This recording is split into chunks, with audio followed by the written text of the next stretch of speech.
अस्सलामुअलैकुम viewers, welcome to Sultana yummy food secrets. Allah ताला आप सब पर अपनी रहमतों और बरकतों का नज़ूल फरमाए। आज मैं अपने वीवर्स के लिए बहुत ही मज़ेदार सिंपल से अंदाज में ओजरी मसाला बोटी की रेसिपी लेकर आई हूँ। होपफुली मेरे वीवर्स को आज की ये रेसिपी बहुत पसंद आएगी। मेरे अंदाज से मेरे तरीके से ओजरी मसाला बोटी बना कर देखें तो यकीन करें आप दूसरे खाने खाना भूल जाएंगे। तो चलें रेसिपी स्टार्ट करते हैं। तो मैंने 2 अदद बकरे की ओजरियाँ ली थी, जो मैंने साफ़ करवा ली थी। साफ़ करवाने के बाद मैंने आम रोटी में जो आटा यूज़ होता है, उसके साथ मैंने खूब अच्छे तरीके से मल के धो लिया था, जिससे इसकी रही-सही जो स्मेल थी, वो बिल्कुल ख़त्म हो गई। और ये देखें, इतने नीट एंड क्लीन साफ़ हुई है, इतनी छोटी-छोटी बोटियों में और बहुत ही साफ़-सुथरी उजली-उजली सी ये नज़र आ रही है। बिल्कुल भी अब इसमें स्मेल नहीं आ रही। तो चलें, अब इसे कुक करते हैं। तो कुकिंग फ़िलहाल मैं इसे प्रेशर कुकर में कर रही हूँ। तो हमने प्रेशर कुकर ले लेना है और उसमें ये ओजरी जो है वो शामिल कर देनी है। 2 बड़े साइज़ के मैंने प्याज़ काट के रखे हुए थे, ये हमने इसमें शामिल कर देने हैं। इसके साथ ही मैंने 7 से 8 लहसुन के जवे लिए थे, उनको मैंने पीस लिया हल्का-हल्का सा, तो वो हम शामिल कर देंगे। 1 चम्मच नमक का शामिल करेंगे। 1.5 कप के करीब जो है वो मैं इसमें पानी शामिल कर रही हूँ। इतना पानी आपने शामिल करना है जिसमें ये डिप हो जाए। तो ये वैसे नीचे तो नहीं लगेगा, लेकिन एहतियातन मैंने इसमें पानी डाल दिया है। तो 20 मिनट की व्हिसल पे हमने प्रेशर कुकर को लगा देना है। आफ्टर 20 मिनट्स हमने प्रेशर कुकर को खोल लेना है। तो ये देखें, पानी वैसे का वैसा ही पड़ा हुआ है। तो हमने ये पानी जो है ना निकाल लेना है। तो कुकिंग के दौरान जब-जब हमें पानी की ज़रूरत पड़ेगी तो हमने यही यूज़ करना है। तो दूसरी तरफ मैंने कढ़ाई ली है, तो कढ़ाई में मैंने सरसों का ऑयल शामिल किया है। आप कोई भी कुकिंग ऑयल जो आप यूज़ करती हैं, वो इस्तेमाल कर सकती हैं। तो इसमें मैंने कुछ खड़े मसाले शामिल किए हैं, ज़ीरा शामिल नहीं किया, तो वो हम बाद में शामिल करेंगे। यहाँ पे मैंने शामिल कर दी है सारी ओजरी, जो हमने बॉयल की हुई थी। तो अब हम इसकी कुकिंग करेंगे।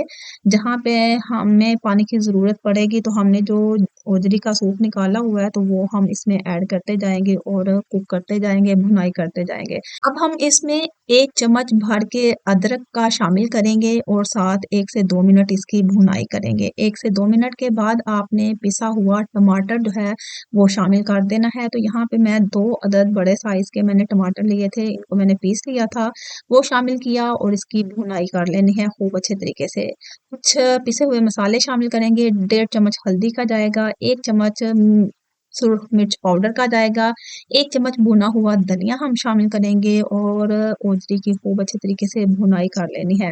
याद रखना है कि जब आपने इसकी भुनाई स्टार्ट करनी है, तो इस सारे प्रोसीजर में आपने इसके ऊपर ढकना नहीं देना। इसे ओपन माउथ आपने इसकी भुनाई करनी है, इसके ऊपर ढकना बिल्कुल नहीं देना। तो अब मैं यहाँ पे 1 कप जो है दही शामिल कर रही हूँ और इसे भी खूब अच्छे तरीके से कुक कर लूँगी। थोड़ी-सी दही और मज़ीद शामिल की है। इसे खूब अच्छे तरीके से कुक करना है। लाइट चली गई है तो थोड़ा-सा अंधेरा हो गया है। तो यहाँ पे आपने नमक भी टेस्ट कर लेना है। अगर नमक कम हो तो नमक शामिल कर लें और ओजरी की खूब अच्छे तरीके से भुनाई कर लें। और ये देखें ज़रा कि ओजरी जो है ना भुनाई में बहुत टाइम लेती है और ये भुनाई में ही इसका टेस्ट बनता है। आपने इसकी खूब अच्छे तरीके से 10 से 15 मिनट जो है ना अच्छे तरीके से भुनाई करनी है।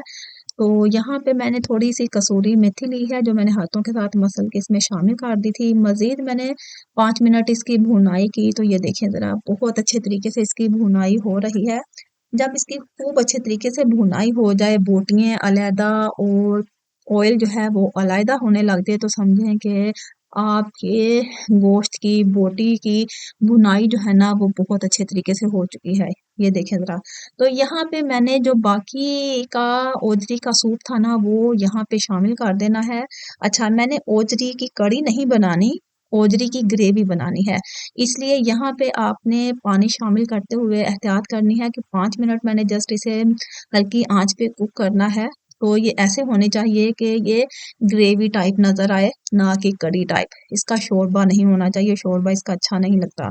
तो अगर कोई पसंद करता है तो ठीक है, लेकिन मुझे इसमें इसका शोरबा नहीं बनाना, इसकी ग्रेवी बनानी है, इसलिए मैंने हस्बे ज़रूरत इसमें जो है वो पानी शामिल कर दिया और 5 मिनट इसे मैंने कुक कर लिया। तो आफ्टर 5 मिनट्स तकरीबन ये कुक हो चुकी है। तो यहाँ पे मैंने 1 चम्मच ज़ीरा, क्रश किया हुआ ज़ीरा शामिल किया है, हरी मिर्चें और 6 से 7 पत्ते पुदीने के शामिल किए हैं। इससे ज़्यादा आपने पुदीना शामिल नहीं करना, तो इससे टेस्ट और खुशबू बहुत अच्छी आएगी। तो 2 मिनट के लिए आपने हल्के आँच पे इसे ढाँप देना है। तो ये देखें जनाब, हमारी बहुत ही मज़ेदार बोटी का सालन, ओजरी का सालन, ओजरी मसाला बहुत ही मज़े से तैयार हुआ है। किसी किस्म की स्मेल नहीं आ रही, बहुत ही डिलीशियस और बहुत ही सिंपल से अंदाज में ये रेसिपी तैयार हुई है। सो होपफुली मेरे व्यूवर्स को आज की ये रेसिपी बहुत पसंद आएगी।